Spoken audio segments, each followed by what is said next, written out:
You've gone from Massachusetts to California and now Chicago. Tell me how those music scenes vary, if at all. Oh.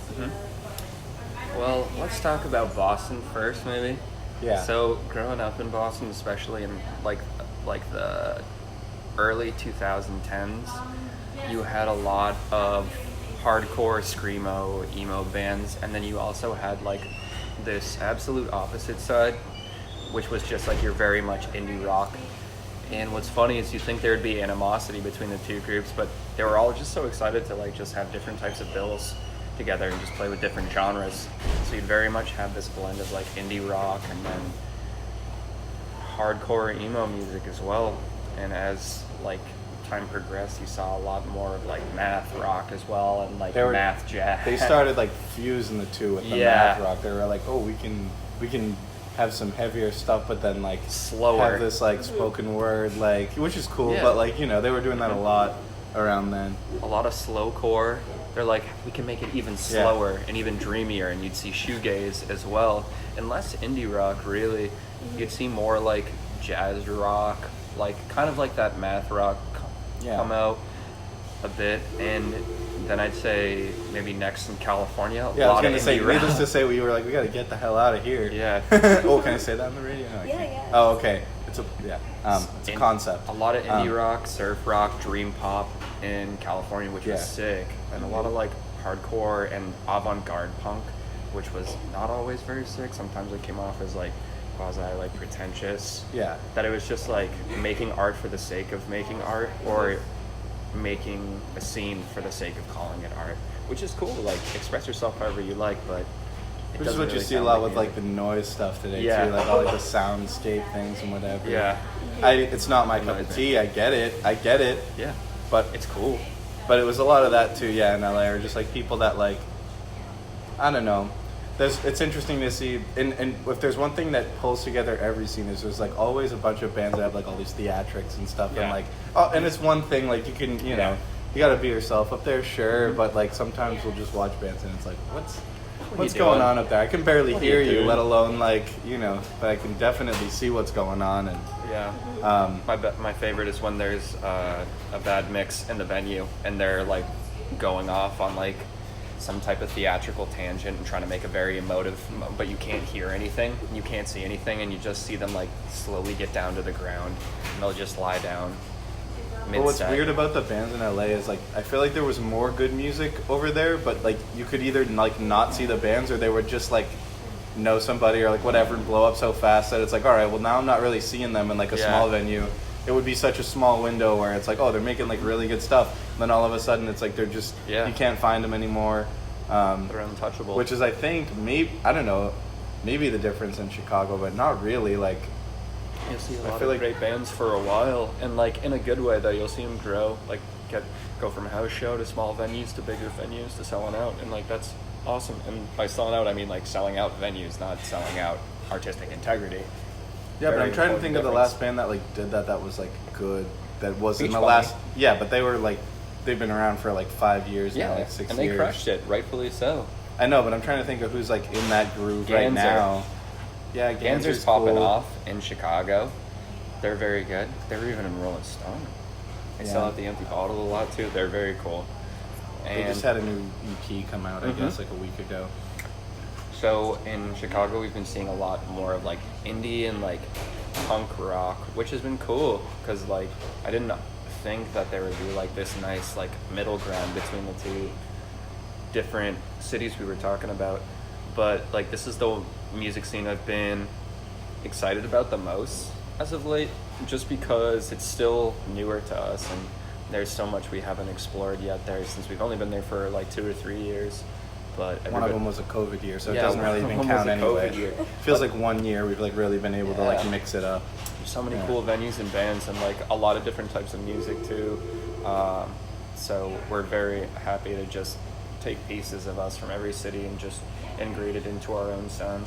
So what got you guys into music, or was it something you always wanted to pursue? As he wears his Mighty Mighty Boston's jacket. I'd say what got me into music was hearing it, and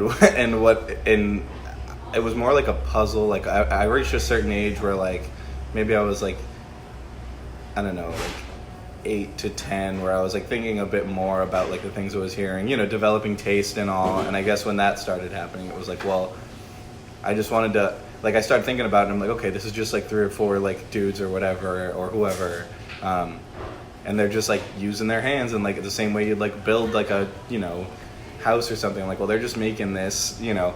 And so I wanted to just figure out like how to do it. Like, I got more interested in like, I wasn't even thinking along the lines of like, oh, well, like I'd love to like start a band or like write a song or something. I was like, all right, step 1, I better learn how to play the instrument. And then like pretty much as soon as I got comfortable doing that, like playing and just like messing around on stuff, then I was like, whoa, well, there isn't that much more to it once you can play the thing. So I thought about it pretty like, I don't know, it started out like logically, and then over the last like 10 years now or whatever, more than that, but that's when it became more of like a, or I've realized over time where it's like, well, I would just be doing this no matter what, and so it must just be some like intrinsic thing, you know. It's kind of, it takes a lot of time. It takes a lot of like, you just got to sit there and chip away at it for like ever, it seems, and then see where it goes, or maybe it doesn't go anywhere. But I guess that's the difference makers. It doesn't matter whether, you know, where it goes or what it's leading to or whatever. So I would say it's just something that you just got to want to do just because you love it. Yeah. Absolutely, dude. Yeah. Like, I guess for me, in a similar way, I would just like listen to music nonstop and like couldn't sit without like either listening to music or like watching a movie and like really being involved with the soundtrack or the score more than anything. And then, you know, being a little kid in the early 2000s, you get to make your own mix CDs of like, because there's all these feelings that music would evoke, and then you could build your own like little mini album or mixtape or whatever. So that pretty soon you're starting to build and craft all your own sounds. And I used to write all the time and still do, even as like a little kindergartner. And I always wanted to write poems and poetry and write. And so I found that it was much more expressive when I could put it to music. You know, putting it behind that, combining the two, it allows you to put things that more often than not you can't say to friends or that you repress within yourself. So I guess it allows you a level of vulnerability in life. And so I guess it helps you be more true and more honest to yourself and everyone around you. And it's just nice to create your own world and like to just listen to a song and exactly know how you were feeling that day every time you review it, or be able to express that feeling live in a completely different way. So it's just like nice being able to build it up in similar metaphors as Paul by playing music and scene. Are there other industries you'd like to explore? Oh yeah, me and Paul are trying to build a deli. We want to. Yeah. Oh yeah. I mean, we need a open sandwich up a bar, shop. I'd love to have like a. shop. Well, yeah, the bar. Well, a bar. We want to have really a good venue. sandwiches. A venue that's attached to a bar that also has really good food. Yeah. Because like, how great would it be if you're at a bar and you're like, you know what, I could go for a nice sandwich, and this bar is like, well, we actually make really good sandwiches. Yeah, honestly, like you don't have to have more than like even like this place, like just really good sandwiches. Like that's all you really need, I think, to like have a successful place. Because a sandwich just got everything. You can cater to everybody, no pun intended with the catering. Like, you know, if you got dietary restrictions, whatever. Oh, low gluten-free bread. You could have a veggie sandwich. It's great. So sandwiches we're obsessed with. Venues we're obsessed with. Venues are obsessed with. Bars are cool. Bars are cool. We're not work obsessed, at bars. but, Yeah. It's just we know it. Yeah. And we know what makes one good and what makes one not good. That's right. Because we've been to enough that suck. Yeah. Same and with we've teen worked bands. enough that suck. Yeah. We've worked with enough bands, venues, and bartenders. sandwiches. Yeah, and sandwiches that suck. suck. Yeah. I think it's more. Yeah, it's all more about finding out what you don't want to do. Yeah. Or like learning the wrong way to do stuff. Yeah. And which is again why we left then LA. So we were in Boston. We were like, this sucks. We were in LA and we were like, this sucks. So we went to Chicago and it kind of rocks. Yeah. Yeah. Kind of rocks. They do have What Dunkin' in Chicago as well. Well, but not as many. We want. Yeah. We're trying to open a Dunkin' franchise as well. That's another industry we're trying to get into. At least 2 or we want to. Yeah. What we really want to do is we want to like commandeer like a neighborhood and like own like all the Dunkins in a certain neighborhood and so that they're all good in the whole city. It'll be really good for the local economy. Like talent scout like all the Dunkins that are existing right now and be like, hey, how would you want to be paid way more than that? Right, like what would be your ideal salary? If you love and pay making a little bit coffee, more. we would would love to hire you since you already know how to do it so well. And then just Right, make we could us, just like, steal the- like yeah, good baristas. That's what I'm and stuff. saying. That's Yeah. what I'm saying. But it'll be a Dunkin'. But they'll get paid well is like the main thing. It's like we just want to. get paid well, be able to support yourself. Oh, I like it. I know that probably was not the industries you were thinking of. No. We I love wasn't film thinking as of well. anything. We Well, love yeah. directing. Well, we already do and that editing. though. Yeah, we're do in that. We're right in now. that. We broke that. Make our own videos and stuff. Yeah. That's Yeah. awesome. What else? But There's yeah, got to be food. something else. We'll get back to it. Yeah. So you kind of mentioned it earlier with like the whole shoegaze sound in like early 2000s, but I'm just curious. So obviously Boston has always housed like a really thriving music scene. You know, you've got like the Modern Lovers, you've got the Cars, Big Dipper, Salem 66, Letters to Cleo, and like Juliana Hatfield and the Lemonheads just performed at the Paradise Rock Club together. How about that? Yeah, so I'm just curious if it did. Obviously, you already said that, but how that impacted you as musicians. The past legacy of Like just the Boston. history of the music and the I- richness of it. I will say that like it didn't really affect me that much growing up because I didn't really listen to many of those bands. Like the only band that I kind of got into that were from Boston were like the Pixies, and I guess like Aerosmith a little bit. But like, you know, when Guitar Hero Aerosmith comes out and you're like, oh wow, it's in the same city.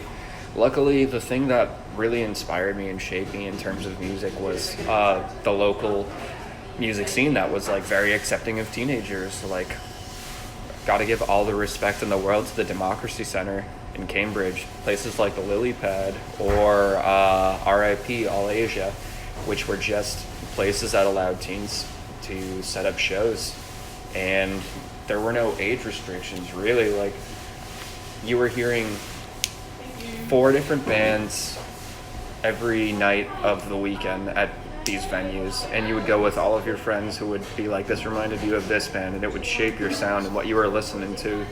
And so that I thought was like the most exciting part of Boston, of like who was going to play here now versus who came here from. But now as I'm older, like I'm definitely very much inspired by like the kind of past and lineage that Boston's had in terms of music. But I just think the city can be doing a lot more to promote it because the scene isn't really as thriving as it could be. Well, it's because And- they literally are like blocking it. It's Yeah. like, you know, there's no more like really like show houses. There's like one. Yeah, there's like literally one there's show house. one, but like And like that's about it. And then otherwise you're gonna get, you know, arrested or whatever, or a Yeah. fat fine or what, you know. And lot. I feel like that was a bigger part of it, you know, when we were in high school or something. yeah, it's also a really hard scene to break into. Like the Boston scene can be a little cliquey and a little gatekeepy. I think every scene is Yeah, that. every scene which is, is but, like- ridiculous in its but, own like, way. I don't know, for Boston it like particularly hits hard because, you know, you'd expect it to be like more understanding, more open, because it is a smaller city in the country, and on top of that, like it's known for its like thriving arts or whatever. So you'd hope that when you have 100,000 students coming in every year, they would want more bands to come play. But no, it's a lot of judgment, a lot of rivalry comes out of it.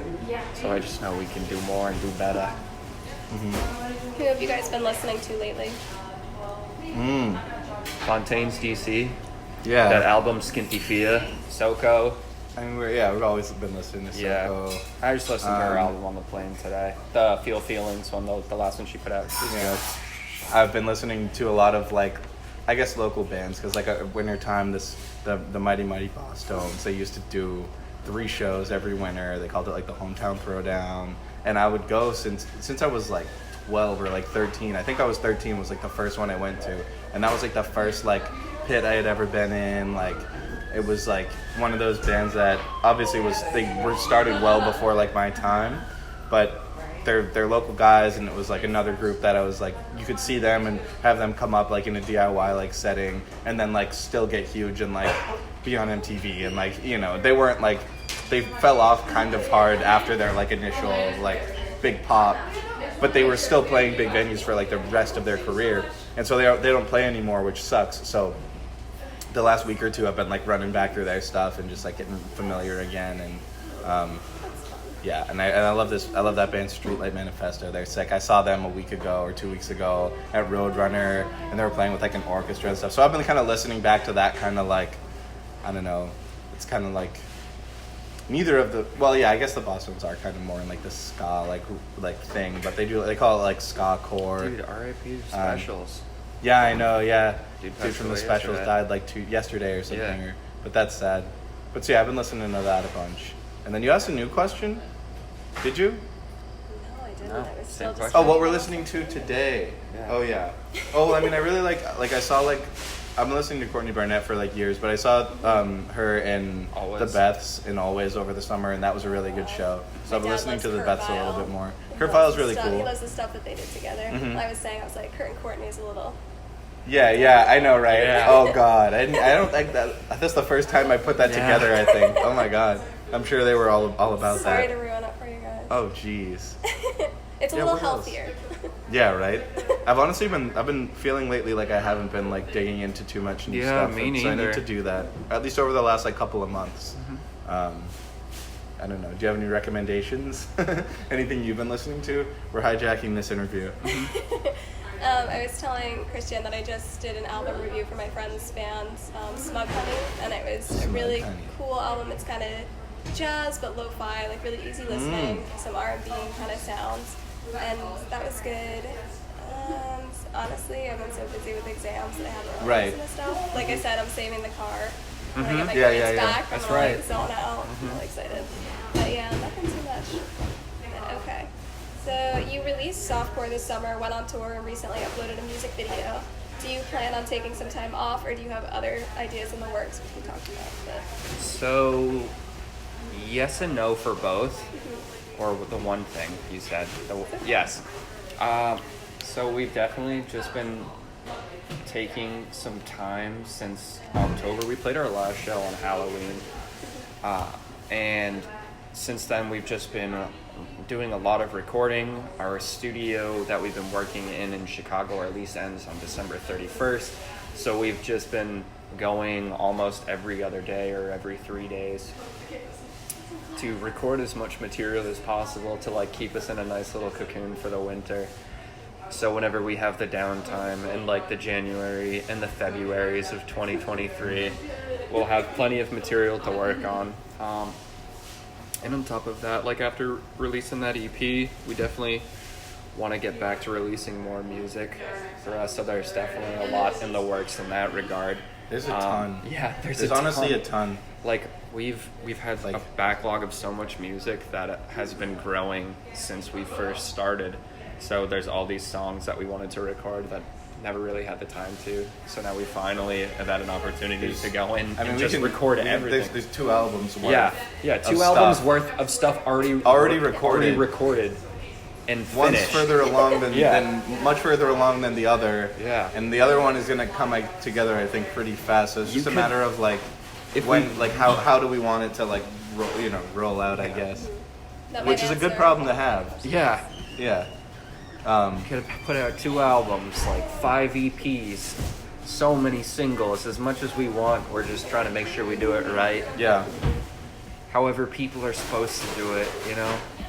You guys do you. I think That's it's right. working. I don't know if people care about it anymore. It's like, Yeah. does anybody even care if there's like an album out? Yeah, does anybody anyone care if care? a single? Well, like, Do you what's want, the do point you of want even a calling music, it a single? It's like do you can want listen a to this music song. video? Do you want this?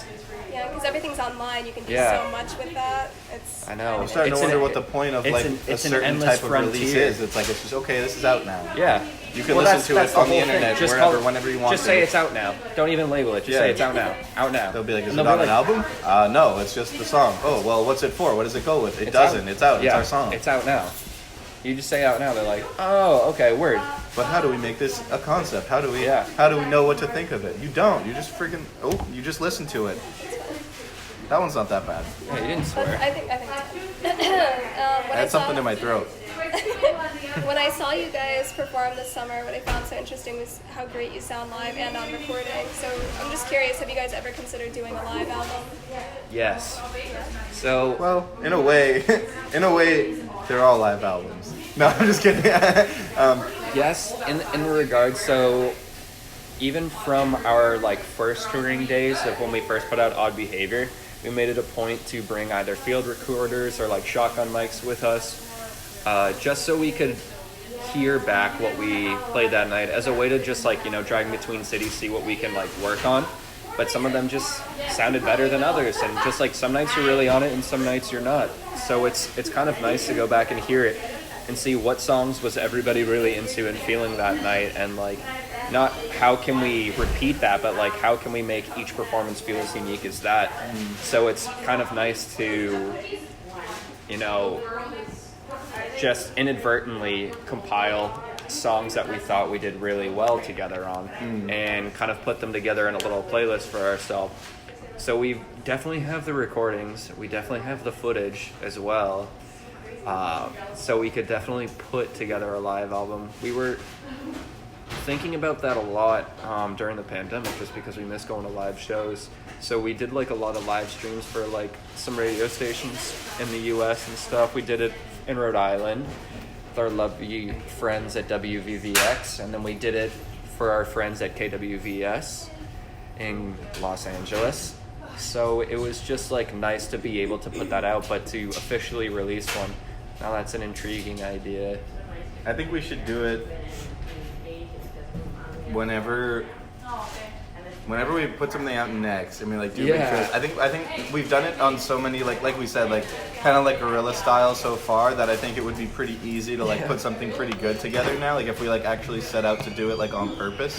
It just all depends on how good the sound at the venue is above all. Yeah, it's definitely true. So yeah, so I think we will someday. To give a nice broad answer. Something to look forward to. Can you guys explain your creative process if you have one? No, I'm just kidding.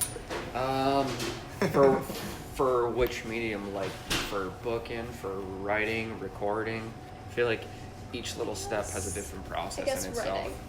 Writing. For writing, I think writing is a nice way to pass the time. And so, especially on a day like where you have work or you have too many things to do, you get all this pent up energy and you don't really know how to place it. So maybe this isn't for everybody, but you'll just start to get like sounds are, you know, banging in your head, whatever. You put on your set of headphones, you plug into your computer and you set up all your gear, and then you just start playing your guitar or bass or synth or whatever it is you're feeling that day that you want to put forth and express to like kind of set the tone for the whole project. And then from there you start to see what you're playing is actually a reflection of your mood, and you just build on it step by step. And it's really nice. Like for us, I know like when it comes to songs that I write versus songs that Paul writes, my process is completely opposite to his. His process is very different. But what I'll do is I'll just record and stack, and I'll listen to it a couple times, like to the demo, and I won't name it until I'm about to close the file, because I just want to call it one word or a sentence or a feeling that would represent how the music feels. So that way when I go back and I write lyrics for it or like a melody, it'll all just like feel very concise and that it's all related. So that's how I like to write and record. And this is Paul's version of how he likes to write and record. Sorry, that was my mom just coordinating a ride. But hi, Linda. In that time when there's like, oh, so much going on, or like, oh, this is gonna happen, that gonna happen, I can't even like, I like to be like in like solitude basically. Like I like, whether, even if it's like writing something, like when I was in school and I was doing more like creative writing and stuff, like I would put myself like in the like most private like area of like the library or something and just like lock in. And that's what the way I like to do it. Or like I'll get ideas when I'm just like, I like to take walks. Like I like to take a long walk and just like be on my own and just like clear like whatever like is actually going on, because then I can't process, like I got to be able to process like all of these like factors in my life. Like I can't just like streamline it like right away. But it's good because what I like to do, and part of what we were talking about earlier, where it's like, oh, like I think of like when I play music, it's more like of a puzzle to me. It's great because then he'll come in with like all this stuff like really fast, and it's like, okay, well, what's gonna sound good with this? And it's like I like to add that, like, you know, add an element that like is cohesive with the rest of, you know, whatever's put together already or whatever. And I really do like enjoy doing that anyway. So I get my tidbit of like, okay, that's a creative bit. I can write in a way, like, you know, even if it's one part or Paul something. Paul lays bricks down when, you know, he's absolutely just building tracks up. Like if but then when I do get the time to just sit and do it, it ends up being all right, you know. But Well, he can work under pressure, or you can give him all the time in the world, and they'll come up with something beautiful. Like if you listen to some of our tracks that are like more energy filled, like it'll be spontaneity of the writing, Yeah. and then Paul will just come in and be like, oh well, I know how to add on top of this, and that's the best thing about having a collaborator.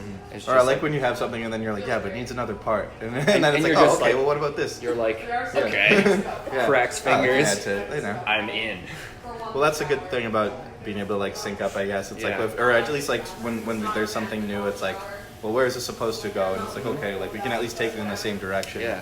Which is good. We know where it's going. It's Yeah. great to have a partner. So, what Very happy inspires you together. guys? What inspires us? Everything and nothing. Time Yeah. and the lack thereof. Yeah. Being Yeah. tired, working a lot, monotony. It's kind of nice. When you're so tired and so bored is when you start to think about things that are very meaningful to you. Not everybody is fulfilled by the jobs that they do. So it's kind of nice to have that moment to daydream and think about, if you could spend your time differently, how would you, and why does that matter to you? So it's just anything, like very small, taking a walk in a different direction that you usually do. Watching a movie you really liked as a kid and now it's terrible. Or watching a movie as a kid that you thought was terrible and now it's great. You know? Reflecting. Very big, broad question deserves very big, broad, non-specific answer. Or honestly, like other good bands. Like Yeah. I've been getting really sad lately. Like I keep listening to like even like the Fontaines record or whatever, and I listen to that and I'm like, damn, like they got it. Like whatever it is, they got it, and it's like I could sit down and play the song. Like I could play it right now. So I could literally physically like do what they just did, but they got that spark, whatever it is, and it's like. So just like trying to like find that and like fight for that, and it doesn't even have to be like a similar sound or whatever, like, but just like, I don't know, it'd be nice to, I don't know, let somebody else like feel so strongly just from hearing something, even if it's a simple thing. And I love like bands that don't go like too over the top, like less is more, I think, and like Fontaines with a couple across the way. It's well, literally him and well, that accordion. too, but I think the whole record is not that flashy at all. No, like it's it's really not. just a few It's them parts just to doing every it. song. There's like, just like simple like arrangements and stuff, but it's really, really good. Like, the melodies are there. It's just like, it's really- easy to digest. And so that's what I try and go for. I like that kind of stuff. I've seen a really good live band too. A live show can change your life. Oh yeah, absolutely. That's a More than question I anything. have, later on. Okay. if possible. Okay. So, would you guys like to explore other music genres? Absolutely. Yes. That's pretty much in the name itself, Oddysseys. We want to take strange little journeys, whether they're sonic or metaphoric or real or whatever. We started off more so as like a little indie rock band and just played a lot of like surfy inspired stuff because I love Dick Dale and he's from Quincy, Mass. The king of surf guitar is from Quincy, Mass, which is hilarious to think about. And then we got a little more dreamier into dream pop and shoegaze and got angrier and got more into post-punk. And so it's just been nice to be able to explore all of these types of genres. Definitely want to work in some orchestral stuff as well, like some orchestration. I definitely love jazz as well too, so like to get that like lo-fi With R&B Cruel jazz. Action. Yeah, exactly. Yeah. Or something like that. Or vaporwave too, with the With You EP. We went into that a little bit. So it's just like nice being able to put what you're listening to or how you're feeling into a new song and still have it be under the same like flag or the same title as Oddysseys. It's one of the most rewarding feelings to even be able to surprise yourself. Almost not over in an overarching way, but it'd be great to be like a little more like Paramore too. Like Paramore's sick, and they're great at that, like reinventing their sound and like staying relevant and like poppy and like also like they could be raw sometimes, but they can be like just like easy and like dancey sometimes. So I like that stuff. I think we're on the right track. We are that way, but they're just so fun. They're so fun to listen to. You never know what you're gonna get, So, here's my super fan question of the interview. Oh my god. So you performed on a Providence radio show called Submodern, and it was posted to YouTube. You performed 2 songs during that set that I can't seem to find anywhere else. So I just want to know if you guys plan on releasing Differences or Fancy. Oh, That's fantastic. All right, so WVVX, you're speaking one song. The no, opening song is Differences. Differences. And what was the other one? Fancy? Fancy? Oh, Pansy. Handy? Oh. Handy. Yes. Okay. So those are 2 songs that In short, will yes. be coming out on our next project. So those started during pandemic.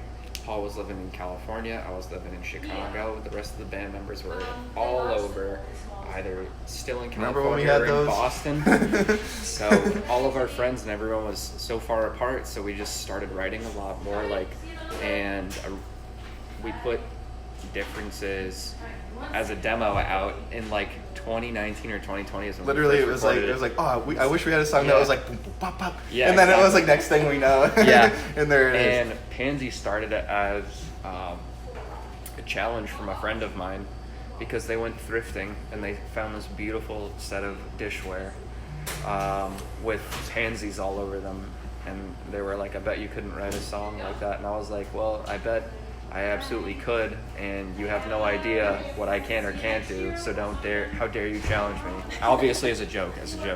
But I found it to be one of the most personal songs that I've ever written, and it's one of my favorite. We play it live a lot, and it's just been nice, being able to get that reaction, because it's,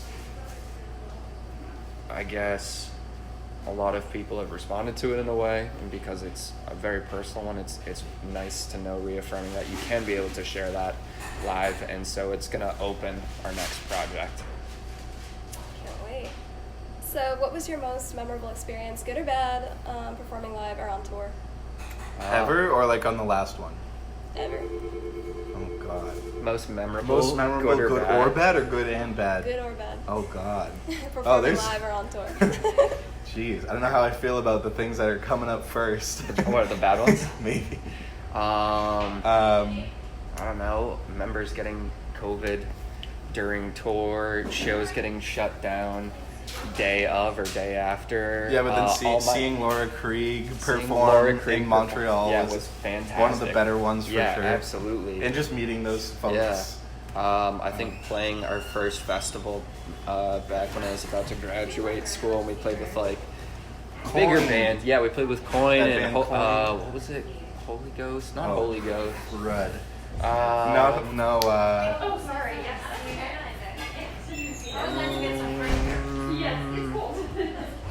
Anyway. Coin and Dead Air. Coin and someone else. That was the guy that used to use his brother is in Portugal the Man or something like that. I don't know. Either way. We dropping. played for 2,000 people. And so that was awesome. Yeah, that was really fun. Yeah. Also, that lady in the hotel in Montreal was funny. That one lady that was like, "Oh my God, did you guys play a show last night?" We were like, "You're staying here?" We were like, "You were there?" She was just like, "Yeah, you guys are in a band, right?" She's like, "Look, it's them.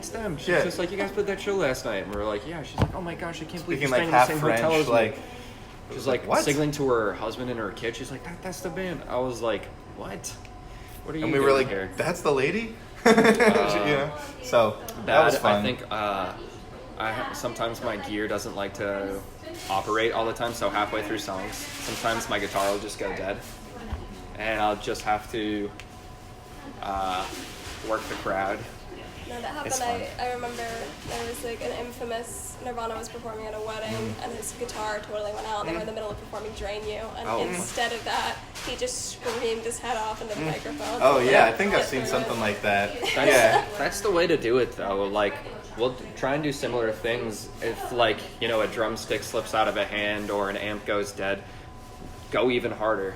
I was really just hitting it with my hands at one point, and I was trying to get Connor's attention. When we were playing in Boston last summer, it was funny. It slipped out. It was just it was so hot. It was there wasn't one part of me that wasn't sweating, and my hands were soaking wet, and I'm trying to drum fast. And I found out I had to drum days before, and I was like, found out 2 days before he had to drum our entire new EP, which is what you saw on the spot, as well. Oh, that was 2 days. You could have fooled me. Yeah, we had no prep. Yeah. And what's funny is that same venue, we were there like 6 months before in December, and it was freezing. Yeah. It just snowed. We brought a shovel to the venue to help them shovel. Yeah. There was no heat, and it was so cold you couldn't even hold your picks in your hand. Yeah, it was the two extremes. Yeah, it was so cold, and then it was so hot. Like, Yeah, but that apartment was wild. That was such a cool place. Oh yeah, that Dude, place rules. One of our favorite venues. Uh-huh. Same thing. It's the venue in Montreal. That one was awesome too. Bar Le Ritz. Bar Le Ritz. That's one of the best places we played for sure. Yeah, absolutely. Very cool room. Yeah, Yes. that was fun. So I grabbed 2 fanzines at your show, and I was really pleasantly surprised at all the data and statistics you included about the issues that women face. Just as a woman, I really loved it. And I'm just curious, what made you guys want to raise awareness about that? Well, I think for us is music is always going to be political, or if you ever have a platform, you should choose to do good with it or raise awareness, because good is abstract, but awareness isn't. I think it's very easy to put out a zine, talk about all of your favorite places to go thrifting, or where to get the best records, or what VHS tapes are the most collectible, and to just connect with people on that, but it wouldn't really be anything meaningful if you didn't talk about something that was real and something pressing. We've talked about voter suppression. We've talked about The post office. The post office, women's rights, trans rights, Representation in like horror movies in like October. We did that one. Like all like of how there's the fetishization of violence against women. So for us, we've always tried to make our shows as inclusive and as safe as possible. And if you open our zine, the first thing you'll see on every page is no racism, no homophobia, no sexism, no misogyny, no fascists, you name it. nothing like that, because Well, it's better to be just upfront about it. yeah, You know, first page. first Here's page what you get. and And last you can page, read on or not. Really, But yeah, and then I like doing the last page because then it's like, you know, you're it's- left with if something. If you flip it over, it's like you're gonna see it. You're gonna see the front. You're gonna see the back. You pick up a book. You're gonna look at the front. You're gonna look at the back, Right. and then it's like, all right, you get the gist of it. And if you get curious, like, ooh, it's almost like a table of contents, even though it's more like a, you know, sort of like a creed thing or whatever. But you open that first page, that's what you get. It's like, okay, you can get to all the fun stuff. The rest of it that's on the rest of the pages and all that's gonna be in there. But you know, might as well be like right up in your face, like, here we go. This is what we think about. Additionally, I think it also keeps us accountable, because every time we write a zine, we always have to be aware that there's an issue going on, whether it's something we knew about beforehand or had the opportunity to explore more beforehand. Oh yeah, we do some research. So- you know, so we do it's- some research. So it's nice to like just have that opportunity to just be able to learn more and then to share that information, because we're not experts. We don't always know what's happening, but if there's something we do know going on or have learned, or someone's told us, hey, maybe you should do something about this because this is going on, we're obviously going to share it, because we always want to, again, just create that type of environment, whether it's at the show or it's at your home. You know, we don't know everything, and we're not perfect, and we, you know, so it's good to throw it out there for someone else who may not know what's going on, or you know, share an idea or something like that, and it's good to learn about that stuff too, because sometimes, you know, like you just said, there's something that maybe we heard about but we don't know enough about, and so then we can look into it a little deeper, and maybe it'll help somebody else out, you know. So why not? We got the page, so we got to fill it, you know. Might as well fill it with something good. Very true. So what is the coolest thing you've gotten to do or place you've got to see because of your music? Ooh.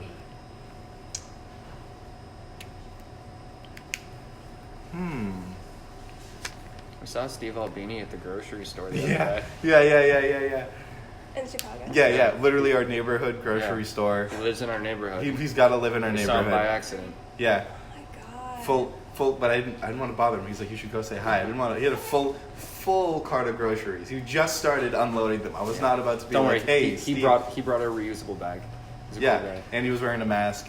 Yeah, good guy alert. I Doesn't have a whole realized- lot, but we wouldn't be in Chicago, I don't think, if we weren't doing the music. So that's one of them. Oh, you know What else? I will also say one of the coolest places that music has taken us to is the Mercury Lounge in New York.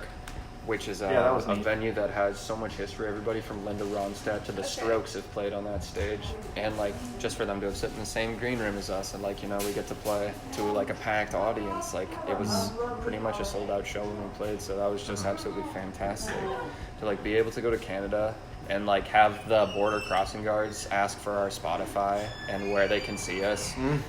Like that's always just fun, like to just go around the country and see friends. Really, like there's nothing too much for clout except that I guess one clout thing we could say is at the Hotel Cafe we played on the same stage as Alex Turner and Alexandra Savior. Cool. Yeah, but honestly, And we got to play at like Pianos, which isn't around anymore. Yeah. It's another like big, like not Music big, but venue. like big history. like legendary. I don't know what to Yeah. call it, but and in New York as well. And that's not around anymore. But it's like, No. well, we got to play there too. At No. least we snuck it in. But the best part is really the bands you get to meet. Like, we're so happy to have been able to meet bands like Glambat or Laura Krieg or Paper Lady, Valley,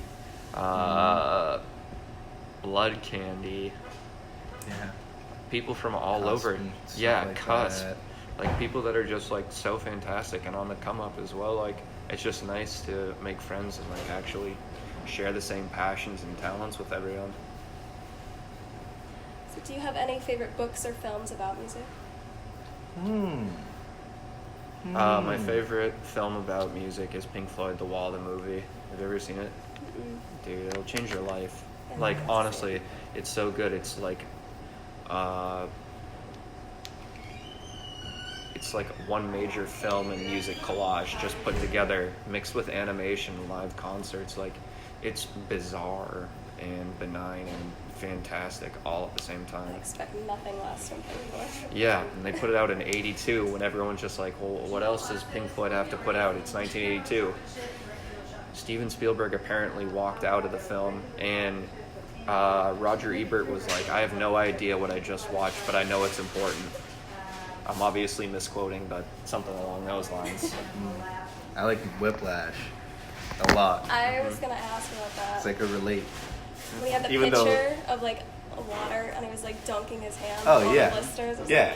like, Just getting all chopped up and like obviously like my growing up, my band director was not like that much of a hardo, but my like tempo. but yeah, but like even still like that like my tempo. well just get that idea of just like locking in and like listening to the other players and stuff and like and wanting to push yourself and like knowing you can do it like that. There was just so many things that I could just like see not only in myself but like in other folks that I've played with.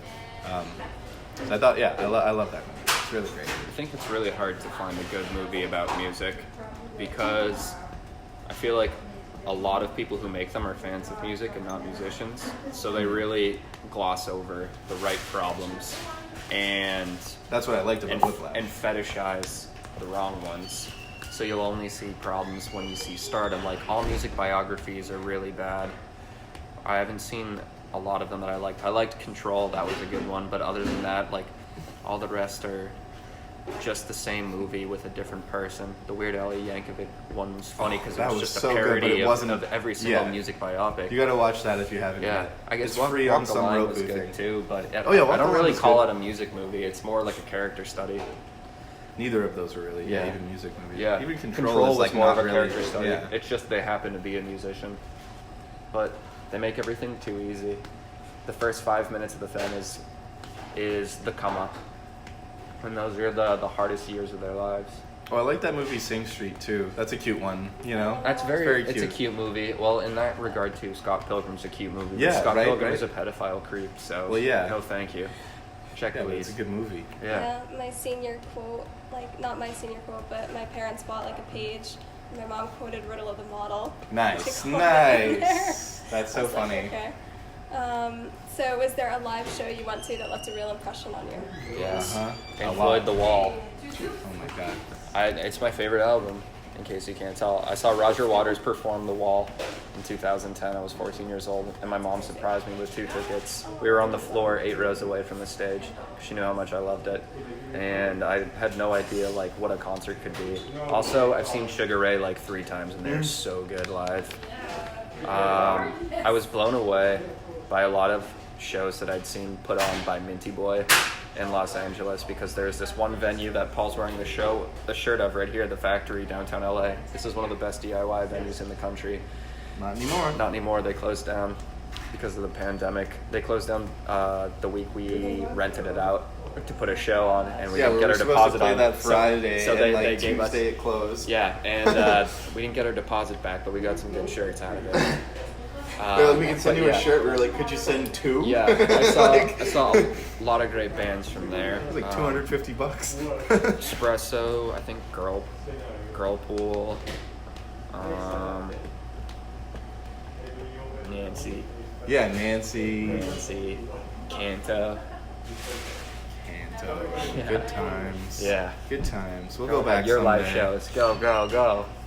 Yeah, I would say definitely that first Boston show I went to, which was probably like 2013 or something. Because it was at the House of Blues, and I was like on the floor, and like the first band or like that band Less Than Jake like opened for them, and they're sick, and I like them a lot at the time too. And like after their set, like they were just walking around like in the crowd, just like getting beers and like hanging out. So like I got to like talk to a couple of those guys, which I was like, what? Like they were just on this big stage and now they're just hanging out. So that was a very cool experience, just like seeing that more human side.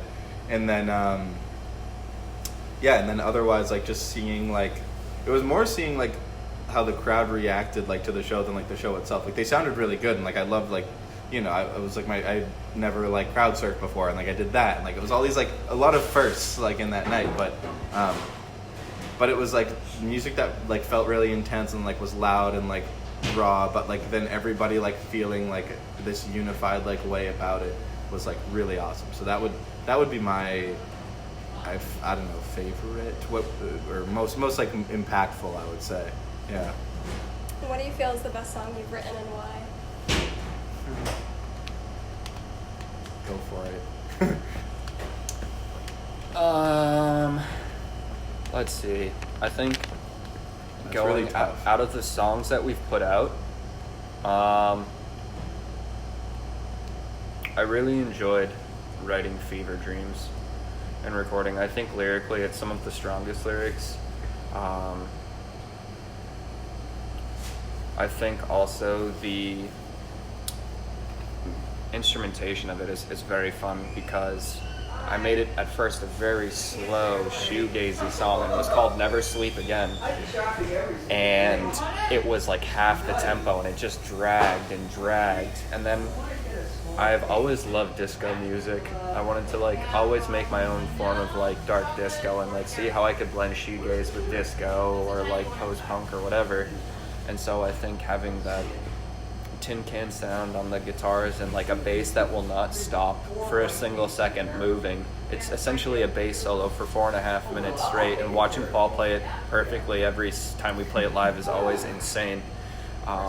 There is also just a lot of fun sound collages in it. That there's this breakdown in the middle where it switches to timbales and bongos, and over it is a sound recording I got of a kindergarten in Germany when I was living in Germany. Oh, you lived in Germany? Yeah, when I was living there abroad, I would walk by them every day, and they just sounded, so pure, so innocent, and it was just like something I got to hear every day before my day got started, as these kids just having the time of their lives, and there was something so sweet and like so somber about it. Do you and think so I recorded that. Pink Floyd had any impact on that with the kids? Probably subconsciously, yeah. But I just always knew that like I wanted to share that, and I got to get my friend Nina on saxophone too for it too, and it's the only time we've had like any brass instrument on one of our songs. It definitely won't be the last, but just to like build it and just have that become something, and seeing people sing the lyrics at me at our shows, like even for the album release show, people already knew the lyrics to Fever Dreams. Yeah, it's a great song. People were slow dancing and kissing to it, and it's been the unofficial slogan of Oddysseys since, cigarettes and coffee.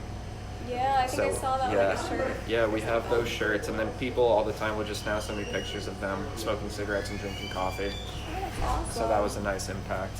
What do you think, Holly? I'm gonna go the best song you've ever written, because mine are coming out. That's right. Those are coming out Eventually. I like Goon and Testimony the best, I think. I don't know why. And there's a lot of good ones. Or like Rain's really good. There's a lot of really good ones. Every song is the best. But yeah, those two, I don't know. I don't know what it is about them, but they like, everything feels very like cohesive in a way, and like, not that the rest don't, but like, I don't know. I think they're very like interesting, like melodically, and like, I don't know. They sound like right down the middle of like, it's some of the cleaner stuff we've done too. So like, there's not a lot of like noise going on, whether it's like effects or like, I don't know, just arrangement or whatever. And I, like I said before, like I tend to like those. Like I can, I don't know, lock in a bit better, like on an emotional level. So I think those are great. So go listen to both of those.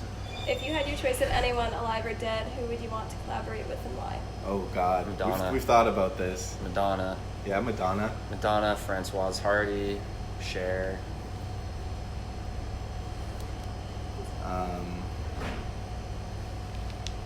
I'll say Steve Albini. Yeah. I wanna make dinner with Steve Albini. I wanna collaborate on a yeah, Peter Hook would be sick. Robert Smith. Chris Farley. True. Jim Belushi. Yeah. Dan No, Aykroyd. John Belushi. Oh, dude, I'm more of a Jim guy myself. Mickey Mouse. Yeah. Mickey Mouse. What do you love about music? Big question. Takes you places. It takes you places you didn't know existed or that you would ever be able to get to or go to. Has the ability to transform all of your surroundings and your mood and take you to the lowest of the low, or going to take you to ecstasy in a minute, you know? Like, for no reason. I'm not a big Radiohead fan, but like I was listening to No Surprises the other day because I was kind of sad, and I was just like, wow, this guy says bellyache really nice, and this is just hitting the right spot. But like, it's just nice. It's nice. It took us all over the country. It took us to Canada. Now it's taking us here. I don't know. I'm supposed to answer after that. Put Paul's answer first. It sounds good. It feels good. Alright, well, It thanks, makes my guys. ears happy Sorry, and I'm my just- head happy. So poetic for my own good.